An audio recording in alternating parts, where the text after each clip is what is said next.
তো হ্যালো বন্ধুরা, তো চলে এসেছি আজকে আর একটা নতুন ইন্টারেস্টিং ভিডিও নিয়ে। আচ্ছা ঠিক আছে। আজকে আমরা এমন একজনকে নিয়ে কথা বলতে এসেছি যাকে তোমরা সবাই চেনো, যাকে তোমরা সবাই জেনারেটর নামে চেনো। আচ্ছা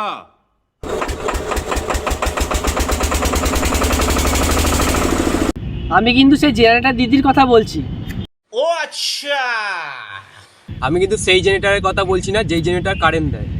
আচ্ছা হ্যাঁ, আমি কিন্তু সেই ট্রেনে গান নড়ানো ছাম্মাক চালা দিদির কথা বলছি। সালে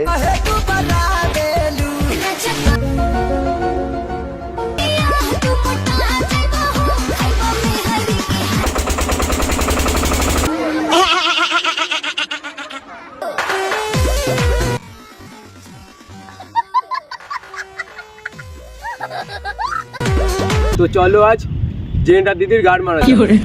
तो चलिए शुरू करते हैं।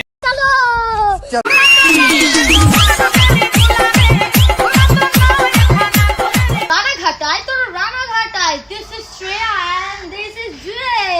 Yay! খুব সুন্দর। এই জেনারেটর দিদি আরেকটা নাম আছে। বলেন কি? আজ থেকে আমরা আরেকটা নাম দিলাম, রানু মণ্ডলের মেয়ে।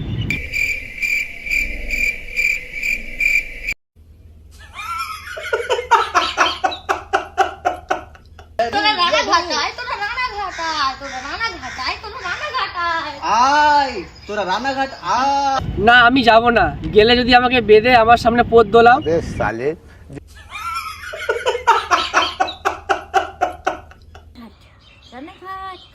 আরে ল্যাবরাই পাশের বালটাকে দেখ না, মানে ছেলেটাকে দেখে মনে হচ্ছে কালীঘাট শ্মশানে কীর্তন করে। তোরা রানাঘাট আয়। রানাঘাটে গিয়ে বাল ছিড়বো। দিদি কিন্তু না খেয়ে মরবে না, অতএব আয় না আয় কোনো যায় আসে না। যখন কিছু যায় আসে না, তাহলে কি গান মারতে যাব? আয় তোরা রানাঘাট আয়। রানাঘাট আয়, রানাঘাট আয়। ये क्या है? এই পোদ মেরেছে, যেন মনে হচ্ছে রানু মণ্ডলের বাড়িতে কারেন্ট কম পড়েছে। তাই ওইখানে গিয়ে জেনারেটর চালাচ্ছে। আমাদের রানু দিদি Yo yo yo yo.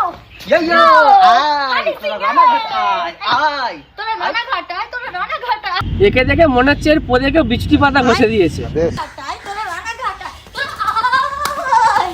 আয় আয় আয়। এই গান মেরেছে, জেনারেটর আওয়াজটা কেমন রে? কি আরে বলুন কি? এই গান মেরেছে, জেনারেটর আওয়াজটা কেমন রে?